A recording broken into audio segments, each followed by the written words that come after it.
dites une prière pour notre enseignement. Seigneur Jésus, nous sommes présents aujourd'hui avec toi pour recevoir cet enseignement qui est une inspiration de l'Esprit Saint. Alors, Seigneur Jésus, je te demande de faire entrer en nous cet enseignement pour que l'on puisse de plus en plus te rapprocher de toi et de pouvoir atteindre ce que tu nous as promis, notre salut, et en même temps ta gloire, Seigneur Jésus. Je prie tout cela, Seigneur Jésus, dans le nom de Jésus-Christ. Amen. Amen. Merci, bien-aimé, pour cette prière. Que le Saint-Esprit l'exauce. Aujourd'hui, nous allons étudier un thème intitulé « Comment démêler les conflits et les mésententes au sein de l'Église ». Que devons-nous faire pour démêler, pour résoudre, pour lutter contre les conflits et les mésententes au sein de l'Église? Et cela nous vient du livre de Jean, chapitre de 3 Jean, autant pour moi, les épîtres de 3 Jean, chapitre, est-ce qu'il y a un chapitre? Non, verset 9 à 15. 3 Jean, verset 9 à 15. Est-ce que l'on pourrait faire la lecture? 3 Jean? Alors, troisième épître de Jean, verset 9 à 15. J'ai écrit quelques mots à l'Église, mais dis aux trèfles qui aiment à être le premier parmi eux ne nous reçoit pas. C'est pourquoi, si je viens, je rappellerai les actes qu'il commet en répandant contre nous des paroles mauvaises. Non content de cela, lui-même ne reçoit pas les frères, et ceux qui voudraient le faire, il les en empêche et les chasse de l'Église. Bien-aimés, n'imite pas le mal, mais le bien. Celui qui fait le bien est de Dieu, celui qui fait le mal n'est pas de Dieu. Tout est la vérité même. Tout est la vérité elle-même. Rendre un bon témoignage à Démétrius. Nous aussi, nous lui rendons témoignage et tu sais que notre témoignage est vrai. J'aurais beaucoup à t'écrire, mais je ne veux pas le faire avec l'encre et la plume. J'espère te voir bientôt et nous parlerons de vive voix. Que la paix soit avec toi. Les amis te saluent. Salut les amis, chacun en particulier. Amen. Amen. Amen. Merci bien-aimé pour cette lecture. Nous parlons donc de comment démêler les conflits et les mésententes dans l'Église. Bien-aimé, ce qu'on doit d'abord savoir, c'est que l'Église est composée des êtres humains. N'oublions pas cela. L'Église est composée des êtres humains. Et étant donné que l'Église est composée des êtres humains, il est fort probable qu'il y ait des conflits au milieu de nous. Cela n'est pas exclu qu'au milieu des croyants, au milieu des chrétiens, il y ait des conflits. Il y en aura toujours. Pourquoi?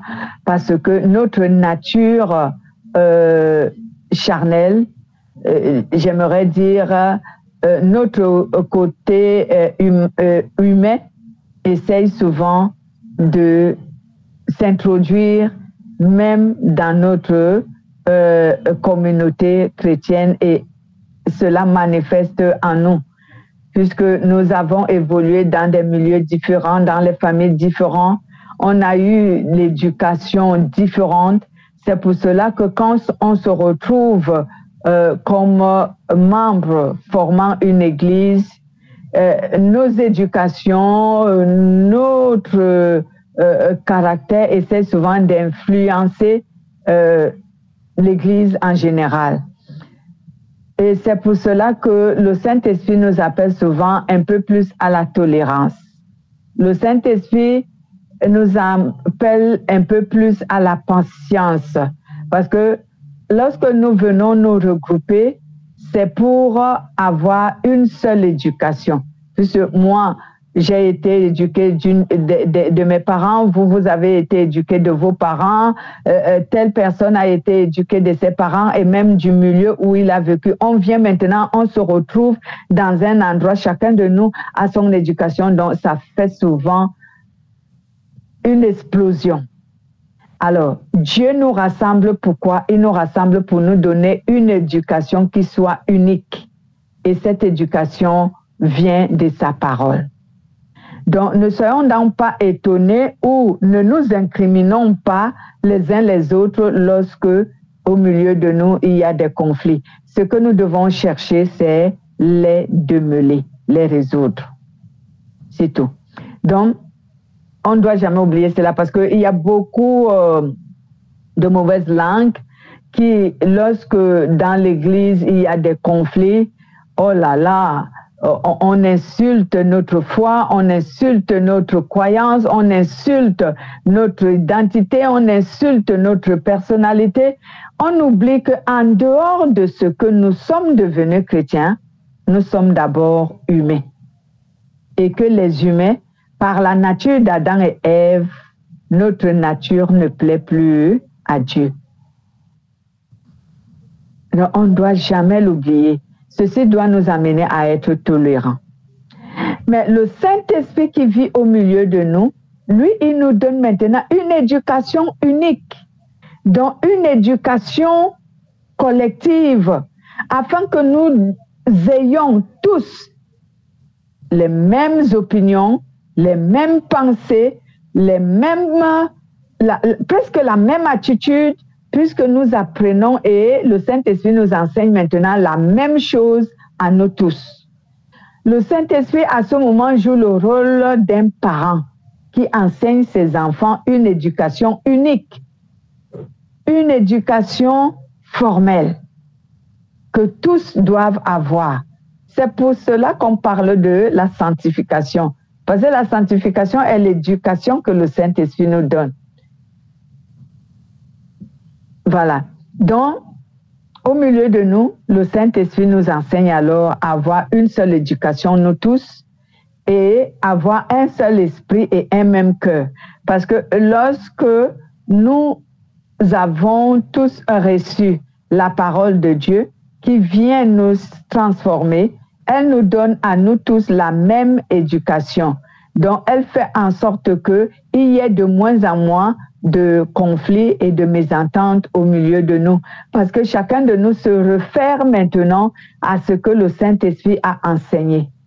Donc, pour démêler donc les conflits et les mésententes au sein de l'Église, il faut se référer à ce que le Saint-Esprit ordonne, à ce que le Saint-Esprit recommande.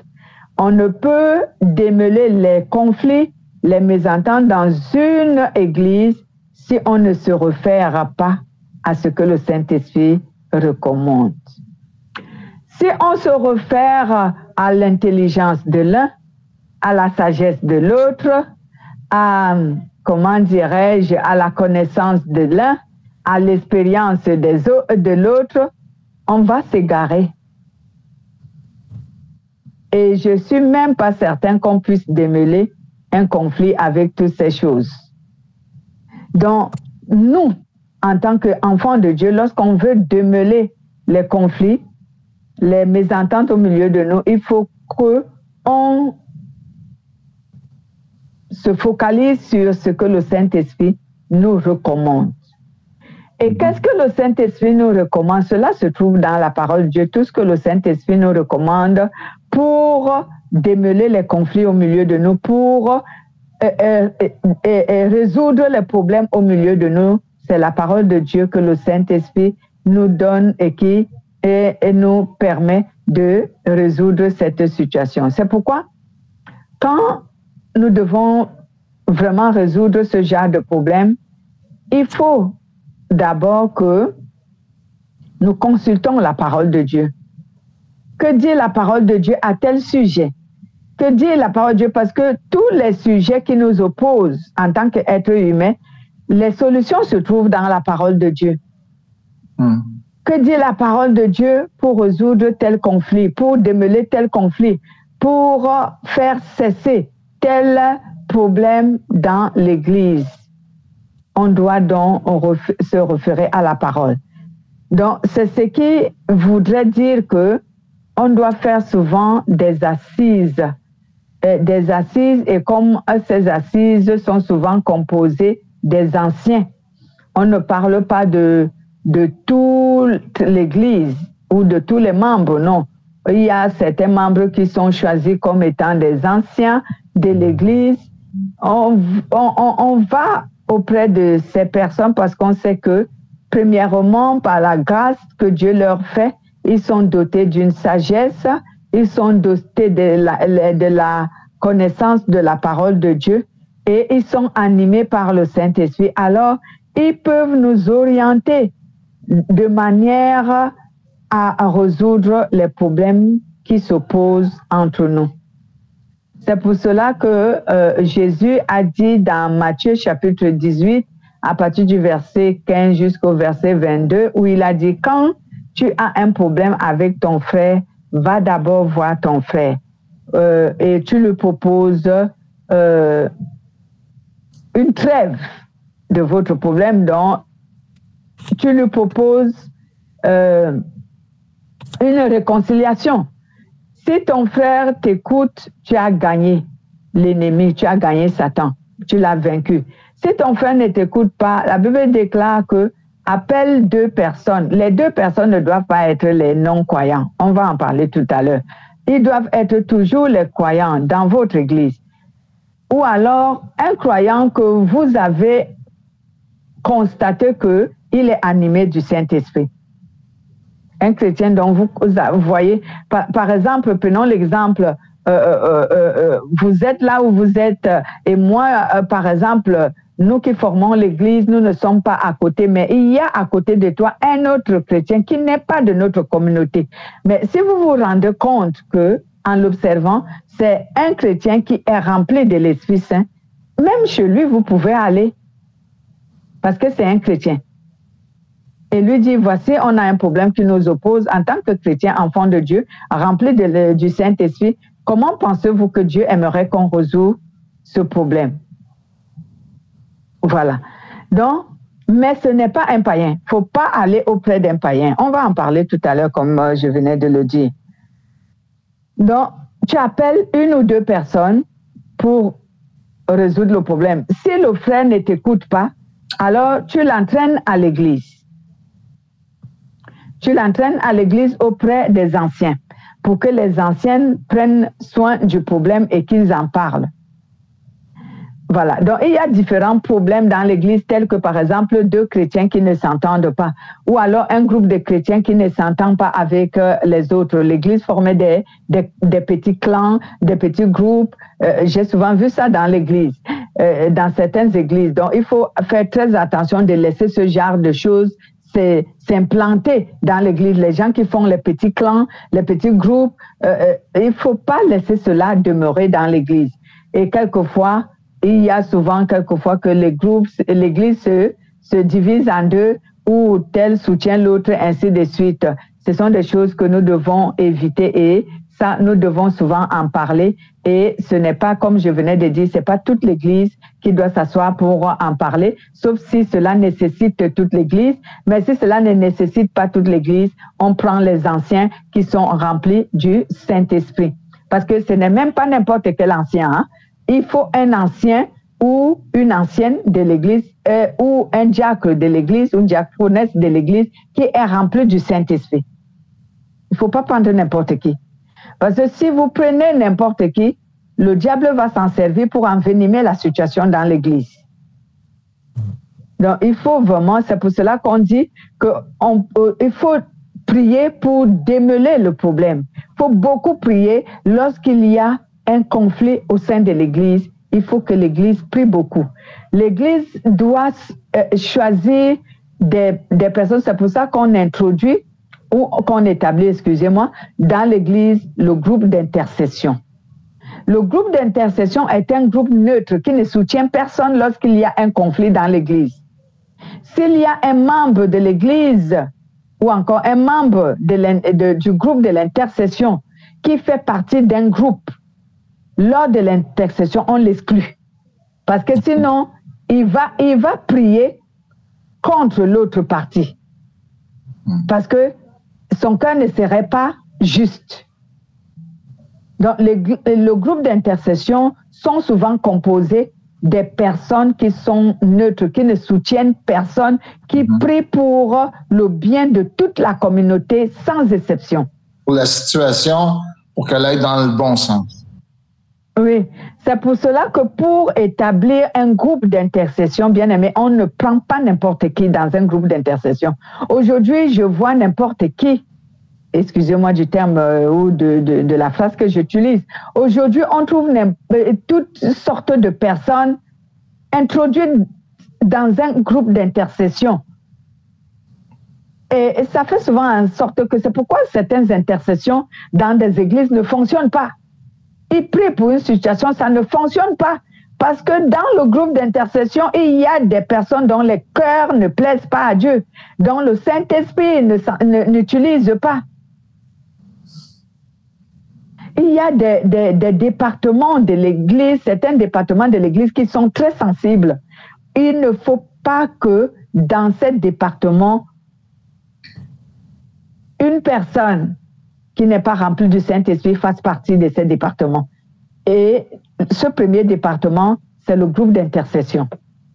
Le groupe d'intercession n'introduit pas dans son sein une âme impure. Sinon, vous allez prier dans le vide. Vous n'aurez pas d'exaucement. Vous pouvez prier pour des situations de l'Église, il n'y aura rien. Lisons d'abord Matthieu chapitre 18 au verset 15 à 22. Allons-y, bien-aimés. Si ton frère a péché, va et reprends-le entre toi et lui seul. S'il t'écoute, tu as gagné ton frère, mais s'il ne t'écoute pas, prends avec toi une ou deux personnes afin que toute l'affaire se règle sur la déclaration de 2 ou 3 témoins. S'il refuse de les écouter, dis-le à l'Église, et s'il refuse aussi d'écouter l'Église, qu'il soit pour toi comme un païen et un publicain. Je vous le dis en vérité, tout ce que vous lirez sur la terre sera lié dans le ciel, et tout ce que vous délierez sur la terre sera délié dans le ciel. Je vous dis encore que si 2 d'entre vous s'accordent sur la terre pour demander une chose quelconque, elle leur sera accordée par mon Père qui est dans les cieux. Car là où 2 ou 3 sont assemblés en mon nom, je suis au milieu d'eux. Alors Pierre s'approcha de lui et dit, Seigneur, combien de fois pardonnerai-je à mon frère lorsqu'il péchera contre moi? Sera-ce jusqu'à 7 fois? Jésus lui dit, je ne te dis pas jusqu'à 7 fois, mais jusqu'à 7 ans. Je ne sais pas si c'est bien ça. Là. Oui, jusqu'à 70 fois 7 fois. Ah, moi, voilà. C'est écrit 70 fois 7 fois, en tout cas. Oui, dans certaines versions, c'est écrit jusqu'à 7 fois 70 fois 7 fois. Donc, ça a plusieurs versions, mais c'est 70 fois 7. Voilà. Okay. On s'arrête là. Voici donc, il y a des parties que je venais de développer avant même qu'on ne fasse la lecture. Jésus nous dit ici, tout ce que vous lierez sur la terre sera lié dans les cieux. Et tout ce que vous délierez sur la terre sera délié dans les cieux. Cela veut dire quoi? Cela veut dire que lorsque les enfants de Dieu ont un conflit et qu'ils s'asseyent et ils débattent le conflit et décident de ce qui en est de ce conflit pour que ce conflit cesse, Dieu dit que tout ce qu'ils auront décidé sera pris en compte dans les cieux. C'est ce que cela veut dire. C'est ça le contexte. Parce que, excusez-moi, je vais lire ma version ici. Verset 19, il dit, « Je vous le dis encore, c'est la vérité. Si 2 d'entre vous sur la terre se mettent d'accord pour prier au sujet d'une affaire, mon Père qui est dans les cieux, mon Père qui est dans les cieux fera pour eux ce qu'il demande. Voilà, je retourne en arrière. Verset 18. Je vous le dis, c'est la vérité.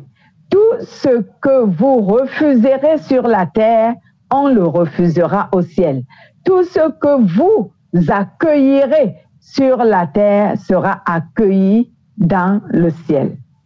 Donc, ici, on parle de la manière de résoudre les problèmes. On a commencé par dire que si ton frère a péché contre toi, va vers lui et demande la trêve, demande une réconciliation. S'il n'accepte pas, prends 2 personnes, 2 autres chrétiens, parlez. Et s'il n'accepte pas, conduis-le à l'église où vous devez parler. Et il dit ici que ce que l'église aura décidé, cela sera pris en compte dans les cieux. Amen. C'est donc pour cela que je disais tout à l'heure qu'au milieu de ceux qui doivent juger l'affaire pour faire cesser le conflit et les mésententes, au milieu d'eux, il faut choisir à l'assise de cette affaire les âmes pures, dont les anciens et les responsables, les dirigeants de l'Église, dont les cœurs sont vraiment purs, dont le Saint-Esprit anime. Il ne faut pas choisir n'importe qui pendant cette assise. Même s'il est ancien, même s'il porte... Le mot ancien ou ancien, être ancien, ce n'est qu'un titre. Donc, ce n'est pas parce que quelqu'un se fait, ou encore on l'a nommé ancien, que sur chaque assise, il faut qu'il soit là. S'il n'a pas les compétences, j'aimerais dire, s'il n'est pas rempli du Saint-Esprit, on ne le choisit pas pour participer à cette assise, parce qu'il risque de détruire l'assise et ne pas laisser fonctionner ce que le Saint-Esprit recommande. Donc, les personnes qui s'asseyent dans le conseil des anciens pour débattre des problèmes de l'Église et trouver un terrain d'entente, ce sont ceux qui sont remplis du Saint-Esprit et conduits par le Saint-Esprit. Et même avant de s'asseoir, on prie d'abord. Et même, j'aimerais dire que c'est à ce moment qu'on décrète les jeûnes et les prières. Parce qu'il faut que l'Esprit Saint nous ravisse.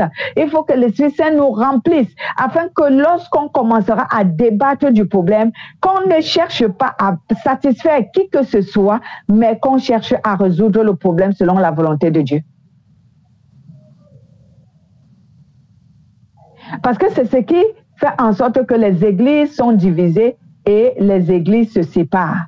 Où tu entends tel parti, n'est plus, tel groupe de personnes sont quittés l'église, sont allés former leur église. Pourquoi? Parce qu'il n'y a pas eu assise et les personnes et même quand il y a eu assise, il n'y avait pas de personnes qui étaient remplies du Saint-Esprit pour amener la volonté de Dieu à être appliquée. Et même quelquefois, oui, l'assise a été bien faite, la volonté de Dieu a été proclamée, mais ceux qui n'étaient pas, ceux qui sont animés par Satan sortent de l'Église et l'Église se divise. On doit donc éviter souvent qu'une Église se divise. Moi, je vais vous donner un témoignage. J'ai un frère qui est venu s'installer non loin de moi. Une fois, il est venu, comme je pense qu'il est débutant, je ne sais pas de quelle église il sort, et il est venu s'installer à côté de nous, à quelques mètres. Un jour, pendant qu'on faisait le culte, il est venu nous voir, il nous a dit qu'il faut qu'on s'unisse, on se mette ensemble. C'est quelque chose qui est bien, je ne dis pas que sa demande était mauvaise, mais je ne le connais pas. Je ne connais pas quelle est la dimension de sa foi.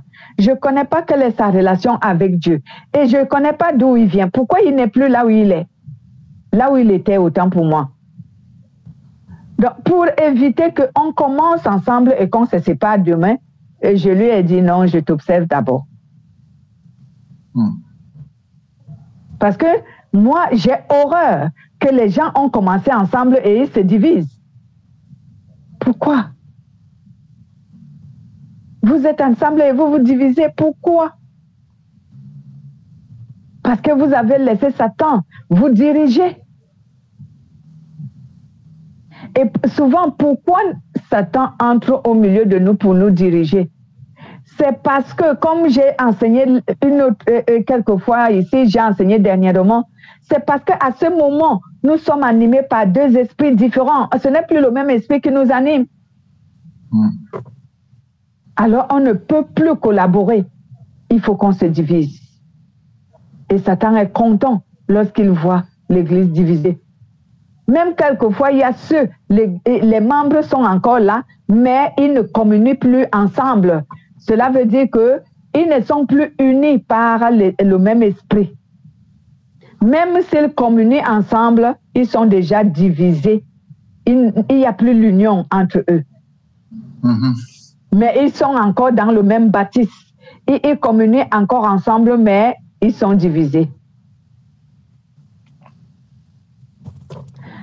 Donc, c'est ce genre de problème que l'apôtre Jean a constaté dans cette communauté dont il a écrit la lettre. Cette communauté, il y avait deux frères qui étaient des dirigeants. Il y avait un dont on appelait ici Diotrephe. Il y avait Diotrephe qui était dans la communauté et il y avait l'autre, on l'appelait Gaius. Non, on ne l'appelait pas Gaius, il s'appelait, comment j'oublie son nom là, bon, allons-y vérifier. Là, il y a Diotrephe qui est ici et il y a... Ça dit la fidélité de Gaius qu'on a vu la semaine dernière, c'est ça? Non, c'est pas Gaius, je repars sur ce que nous avons appris, ce que nous apprenons aujourd'hui. OK. Démétrius. OK, oui, il est en bas. Démétrius. Donc, il y avait ces deux frères. Okay. Il y avait Diotrephe et Démétrius qui étaient membres d'une même communauté, mais divisés. Okay. Parce que Diotrephe était une personne orgueilleuse. Parce que l'apôtre Jean dit ici que c'est quelqu'un qui aime avoir l'autorité sur les gens. C'est quelqu'un qui aime toujours paraître. Il aime avoir l'autorité sur tout le monde. Il aime paraître. Donc, il commettait quelle sorte de péché? Le péché tel que lorsque certains missionnaires venaient, il ne voulait pas les accueillir. Lorsque certains missionnaires venaient, il ne voulait pas que ces missionnaires-là, quelqu'un d'autre les accueille. Mais les missionnaires, ce sont les gens qui viennent et ils passent. Ils ne viennent pas rester. Ils passent. Il avait peur de quoi? Qu'on lui prenne sa place? Les missionnaires ne restent pas. Ils viennent, ils font quelques semaines ou quelques années selon que Dieu leur recommande de rester. Après, ils partent ailleurs. Les missionnaires quittent d'église en église, d'église en église, pour faire le travail de Dieu selon que Dieu leur recommande. Ce n'est pas comme je venais de prendre un exemple, le frère m'a dit qu'il faut qu'on fasse ce qu'on appelle l'écuménisme, c'est ça? Donc, unir nos deux assemblées. C'est pas ce qu'on lui a demandé. Ce qu'on lui a demandé, c'est qu'il reçoit ses frères qui étaient des missionnaires, qui devaient mettre quelque temps dans leur communauté et qui devaient partir.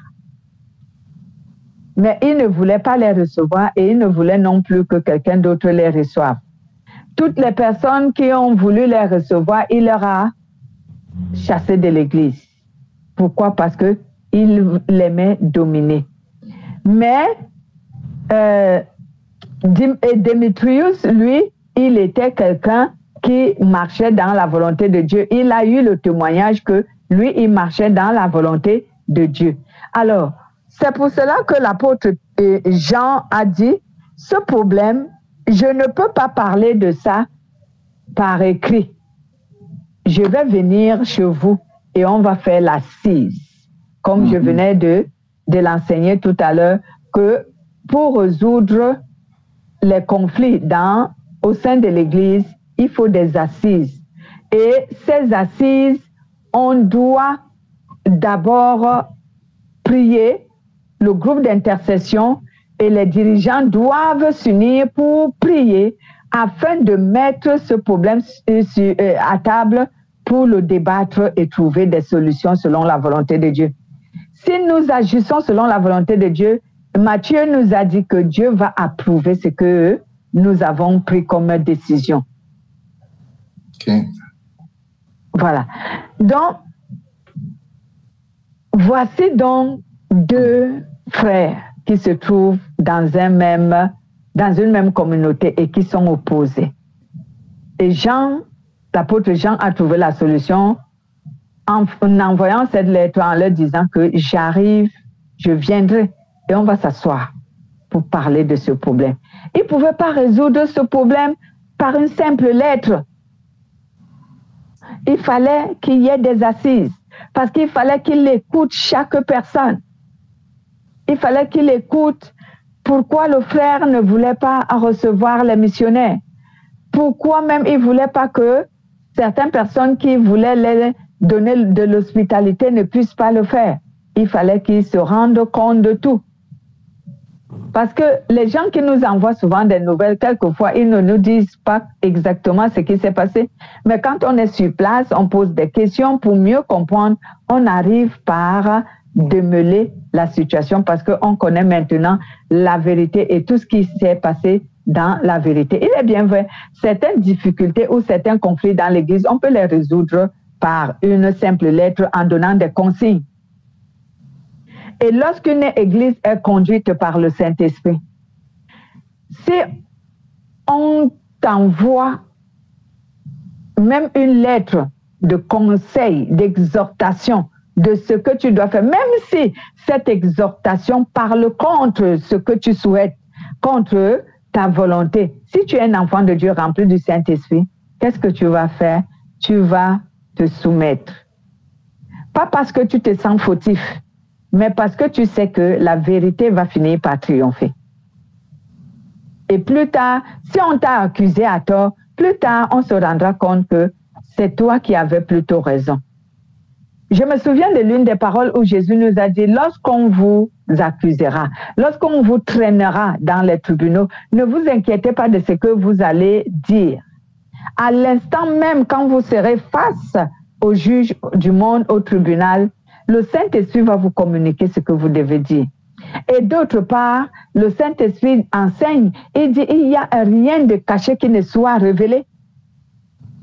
Donc, si tu es un enfant de Dieu et que dans l'Église, il y a un conflit dont tu es cité, dont tu fais partie, et que l'on t'accuse à tort, si la décision a été prise que c'est toi qui as commis l'erreur, et que tu reconnais pertinemment que tu n'as pas commis d'erreur, alors ne te fâche pas, tais-toi et laisse Dieu agir.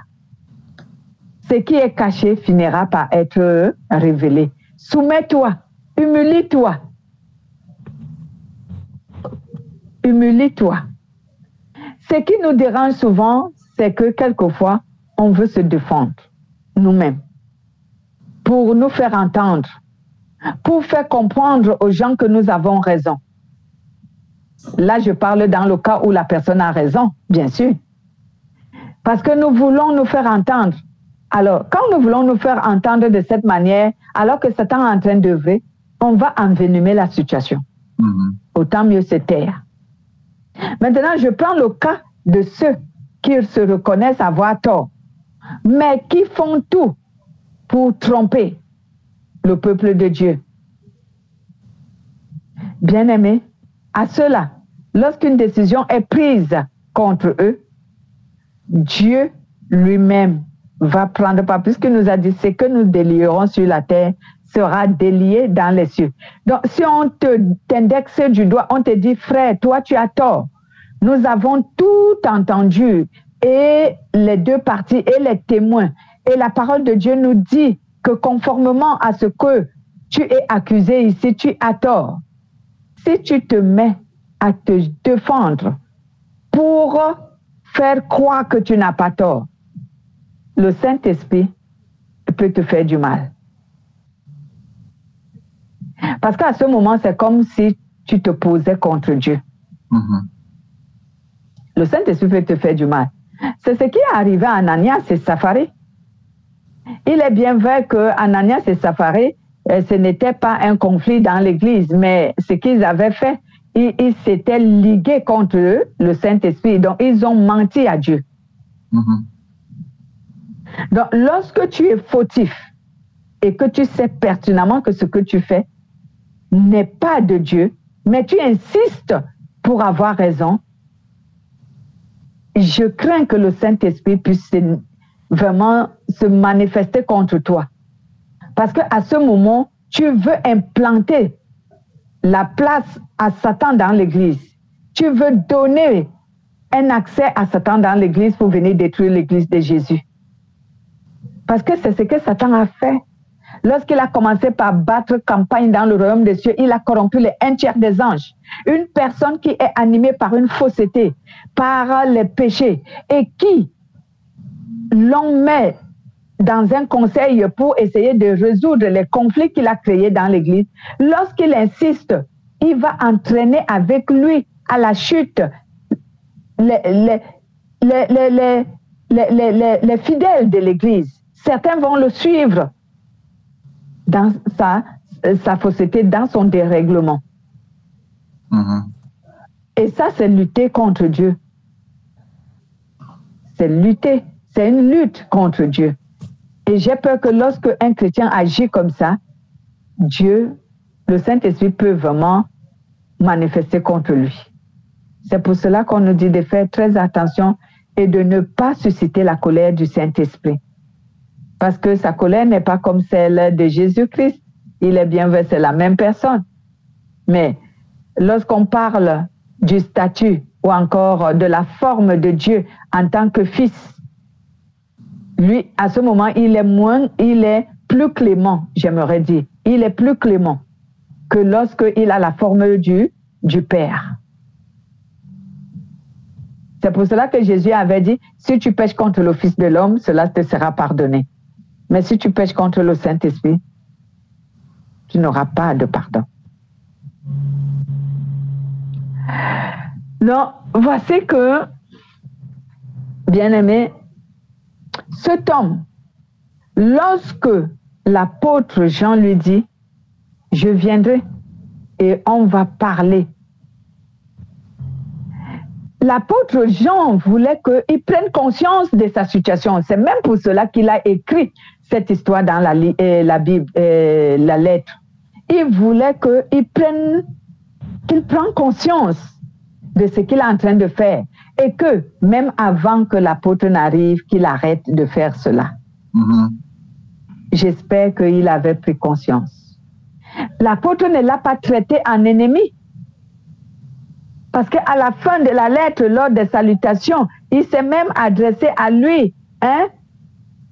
Il lui a dit que la paix soit avec toi. Que la paix soit avec toi. Il n'a pas dit avec vous. Que la paix soit avec toi. Verset 15. Et il a dit, il a passé les salutations à tout le monde, mais il a dit que la paix soit avec Diotrephe. Donc, bien-aimés,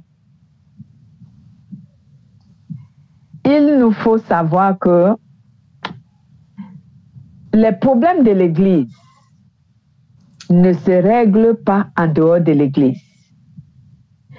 Lorsqu'une Église a des problèmes et qu'un membre de l'Église sort ce problème hors de l'Église, il cherchait la colère de Dieu, même s'il avait raison. Les problèmes de l'Église ne se règlent pas en dehors de l'Église. Les problèmes de l'Église se règlent dans l'Église et par les membres de l'Église. Parce que l'Église est une famille. L'Église est le corps du Christ Donc, Christ est la tête et le chef de l'Église. Donc, les problèmes de l'Église se règlent en famille, donc dans l'Église. On ne sort pas de l'Église pour aller régler les problèmes de l'Église en dehors de l'Église. Et je vois les chrétiens faire cette erreur. Ils prennent les problèmes de l'Église et ils amènent ça en dehors de l'Église. C'est dangereux de faire ça. Quand tu sors de l'Église, tu laisses les problèmes de l'Église dans l'Église. La seule chose que tu peux faire en dehors de l'Église concernant ce conflit, c'est de prier et non d'aller en parler en dehors de l'Église.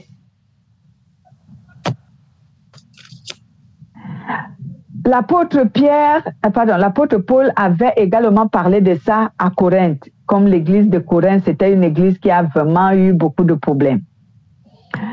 Où l'apôtre Paul disait, ce que j'entends de vous, c'est que vous avez des problèmes dans l'église, mais vous partez parler de vos problèmes de l'église en dehors de l'église, hors de l'église, et même auprès des non-croyants. Mais qui êtes-vous?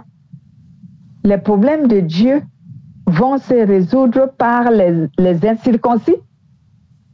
J'ai vécu ça ici quand je fréquentais une église protestante. Cette église-là était au tribunal. L'église était au tribunal, dans le tribunal du monde, pour résoudre leurs problèmes, leurs conflits d'argent.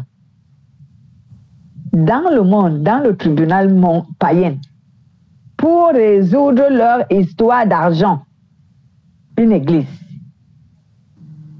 Bien aimé, c'est tout ça. Dès que j'ai connu tout ça, je suis sortie de l'église. J'ai dit non, ça c'est pas une église, je ne reste pas ici. Je m'en vais. Au lieu que c'est les païens qui viennent chez nous pour trouver les solutions à leurs problèmes, à leurs conflits, pour prendre des conseils chez nous, mais c'est nous qui allons chez les païens pour résoudre nos problèmes de l'Église. Donc notre Dieu est devenu impuissant, notre Dieu n'est plus sage, notre Dieu ne peut plus résoudre nos problèmes.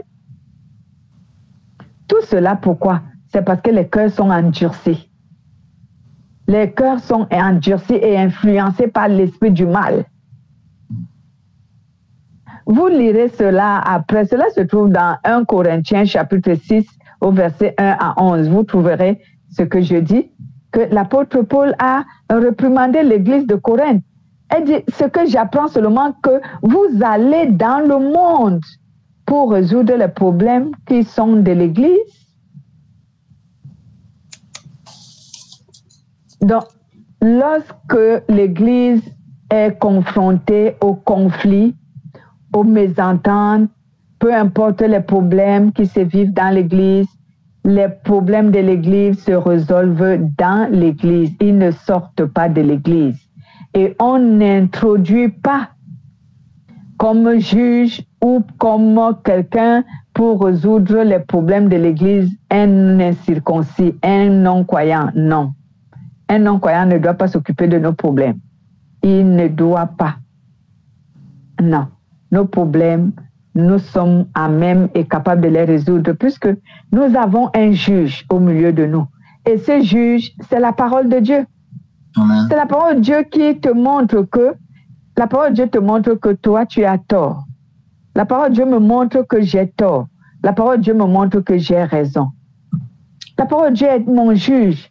Il est notre juge. Pourquoi nous allons chercher un intermédiaire en dehors de la parole de Dieu pour régler nos problèmes, nos différends? Comment? Pourquoi le faire? Je peux même dire que lorsqu'une église est remplie du Saint-Esprit, lorsqu'une église est conduite par le Saint-Esprit, je peux même dire que je vais vraiment aller jusque-là, excusez-moi, même une église parallèle de nos frères ne doivent même pas être au courant de nos problèmes. Mm-hmm. J'ai appris ce slogan du monde qui dit « Pour être heureux, vivons cachés ». Alors, gardons nos problèmes avec nous. Et c'est ainsi que nous allons mettre des barrières à Satan de ne pas s'infiltrer. Parce que lorsqu'une personne en dehors de notre église vient, lui, il ne se soucie pas de notre église. Il ne se soucie pas du bien-être de notre église. Il ne se soucie pas de notre salut. Il ne se soucie pas de nos âmes qui peuvent perdre la vie. Il peut carrément nous donner des conseils qui vont détruire notre église. Donc, réglons nos conflits nous-mêmes. Nous avons notre juge, il est la parole de Dieu. Il nous aide à résoudre nos problèmes. Mettons la parole de Dieu au milieu de nous. Mettons le Saint-Esprit au milieu de nous et qu'il nous aide à résoudre ce problème. Et c'est que je conseille seulement aux chrétiens. Lorsque l'Église dit que tu as tort, admets que tu as tort. Admets que tu as tort. Si tu crois avoir raison, comme je venais de le dire, et que l'Église t'a dit que tu as tort, alors dis, OK, j'accepte, mais je vous répète que je n'ai pas tort, mais j'accepte, je laisse le Seigneur me justifier. Parce que le Seigneur nous justifie toujours. Comme je disais, rien de ce qui est fait dans le secret ne peut être caché. Tout sera dévoilé. Amen. Il y a également que on doit comprendre que l'Église peut punir une personne s'il le faut. Parce que c'est selon notre juge, la parole de Dieu. Si la parole de Dieu décrit que pour tel ou tel conflit, telle ou telle personne doit être punie, l'Église peut punir ses membres pour avoir créé les conflits dans l'Église. L'Église peut les punir. Si la nécessité s'impose, l'Église peut les punir. Et même l'Église peut excommunier les membres. Si l'Église juge que c'est nécessaire de les excommunier, la parole de Dieu nous guide en tout cela. L'Église peut excommunier les membres. Parce que souvent, ici par exemple, le frère Dieu Trève a chassé certaines personnes de l'Église. Parce que ces personnes ne se soumettaient pas à sa volonté. Mais il a commis l'erreur parce que c'était sa volonté. Mais si la personne ne se soumet pas à la volonté de Dieu dans l'Église, à cause des conflits, l'Église peut l'excommunier. Le frère, il avait certainement tort, parce que ce problème n'a même pas été réglé dans cette lettre. L'apôtre Jean a promis qu'il ira là-bas. Et à ce moment, ils s'asseyeront pour résoudre ce problème. Donc, ici, là, la parole ne nous témoigne pas que ce problème a été réglé. Non. Mais la parole nous montre qu'il y avait un problème. Il y avait un conflit. Et Jean avait dit qu'il va résoudre cela. Ils vont en parler pour résoudre ce conflit. Donc, on ne sait pas. Est-ce que le frère Dieu Trève avait mal agi en chassant les gens de l'Église, en refusant de recevoir les frères qui venaient, qui étaient des missionnaires? Ce donc, je crois bien qu'il a eu comme accusation ici, c'était parce qu'il il a un caractère de vouloir dominer les autres. C'est ce que l'apôtre Jean a dit. Son caractère de vouloir dominer les autres, c'est ce qu'il a condamné d'abord d'avance avant que l'assise ne soit. Parce que donc l'apôtre Jean s'est basé d'abord à écrire cette lettre sur la base de ce caractère. Parce que l'apôtre Jean sait que Dieu Trève, lui, il a comme défaut vouloir dominer les gens. Mais ce qu'il a fait, est-ce que c'est bon? Est-ce qu'il avait raison ou pas? L'apôtre Jean devait avoir la confirmation lorsqu'il serait avec eux.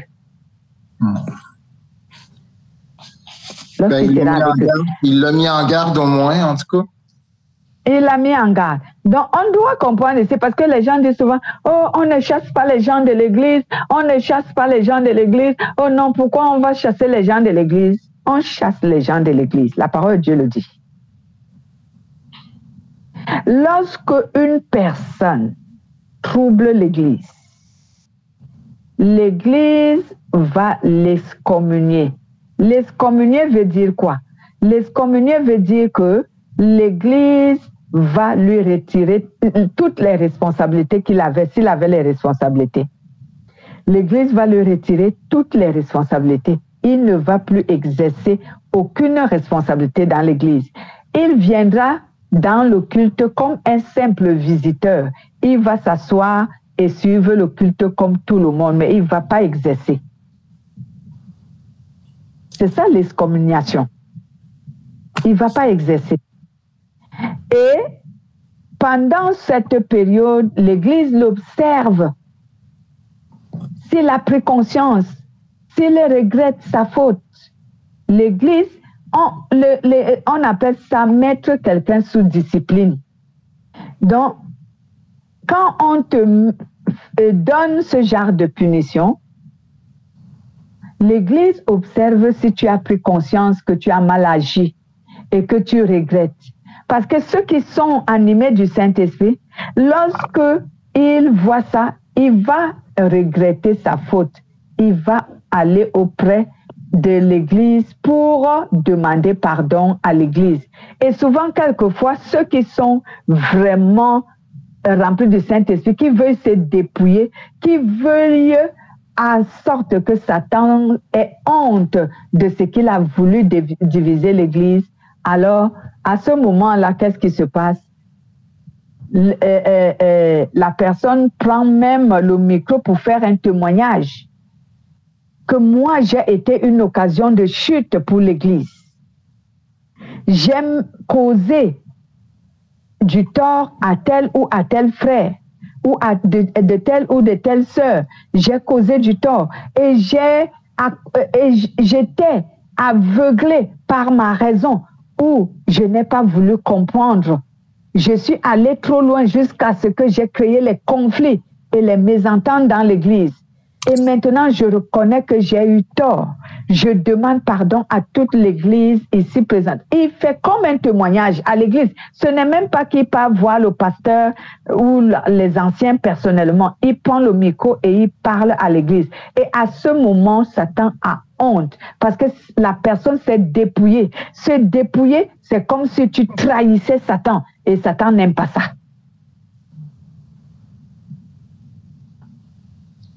Bon, excusez-nous, lisons rapidement 2 Thessaloniciens, chapitre 3, verset 14-15.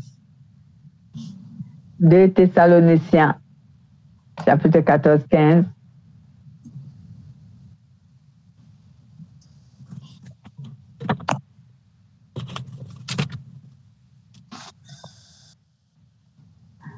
Chapitre 3, hein, verset 14-15, j'ai autant pour moi. Chapitre 3, verset 14 à 15. Vous êtes à la place? Vous avez trouvé la référence? Pas moi.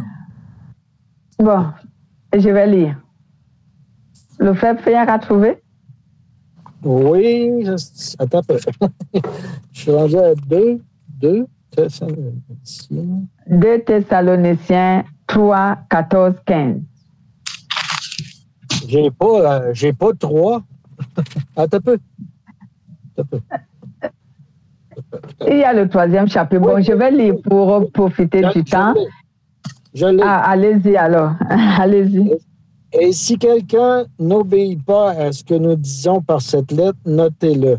Et n'ayez point de communication avec lui, afin qu'il éprouve de la honte. Ne le regardez pas comme un ennemi, mais avertissez-le comme un frère. Amen. Voilà. Donc, voilà ce que l'Église peut faire à un chrétien. Mais souvent, certains chrétiens, dès qu'on les excommunie, dès qu'on les met sous discipline, ils se fâchent, ils sortent de l'Église, ils s'en vont. Mais tu vas aller d'église en église. Puisque tu ne changes pas de comportement, tu ne comprends pas.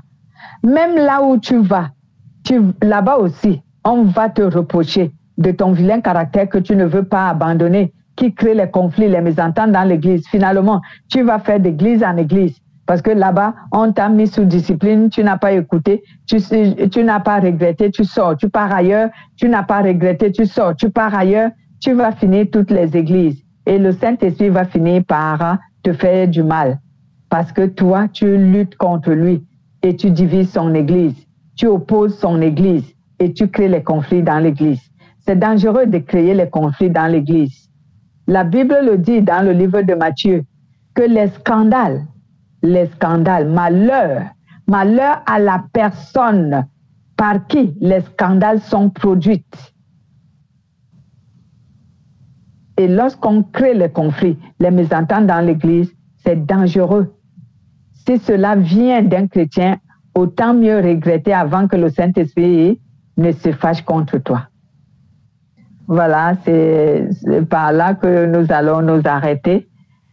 On doit donc savoir que on a le juge au milieu de nous qui nous aide à résoudre les conflits de l'Église. Et on doit être aussi tolérant dans notre jugement parce que nous sommes des humains. Si on comprend facilement, le Saint-Esprit va nous aider. Voilà. Est-ce qu'il y a des interventions?